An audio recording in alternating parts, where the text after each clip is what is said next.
Good morning mga Clubs at Fish kong expired. Merong beshi natin ang nag-forward sa akin nito message na to. So medyo very sad ako. Tapos ang daming comment about this. Kay Ate Eigenman saka kay Pilmar. Sa jowa niya. Sana hindi totoo no kasi may dalawa silang anak at mga bata pa. Pero watch muna natin bago tayo magbigay ng reaction. Nakalantari ngayon ng partner ni Andy Eigenman na si Filmar Alipayo, isang banyaga na naninirahan sa Pilipinas since 2013 na si Pernilas Ju at kaibigang pareho ni na Andy at Filmar. Ngunit ngayong araw ay umingay ang pag-unfollow ni na Filmar at Andy sa isa't isa at ang sunod-sunod na cryptic post ni Andy tungkol sa ahas at pagiging suspicious. Ayan mga Chikilabs at sa mga beshi kong expired, it's time for my reaction. Magre-react ako dahil may social responsibility ako at ito ay inyong pabansang Sausawero with our heart.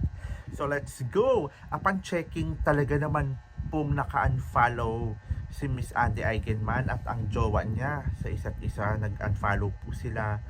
Maybe totoo to or may system glitch. Hopefully sana maayos na to. Tapos nakita ko rin na nakalagay doon, ang daming comment, meron pa doon nakalagay ng aba sa itsurang yan mang cheat pa, diba? Ang daming ganong mga eksena. So sana naman maging okay pa po yan yung sinasabi natin. Ayan, third party na naman, diba? Wag naman i-normalize din. Meron na namang kay yung sa lalaki na pinagtatanggol na naman. Ayan dito sa Philippines, tanggol-tanggulang kineso kahit kung sino, kasi sikat din yung lalaki, 'di ba? Parang kasi daw pinabayaan daw ni Andy Eigenman yung sarili niya. Pero nakita ko naman ngayon na nagpapasexy na ulit ang lola mo. Siguro nararamdaman niya yun dati.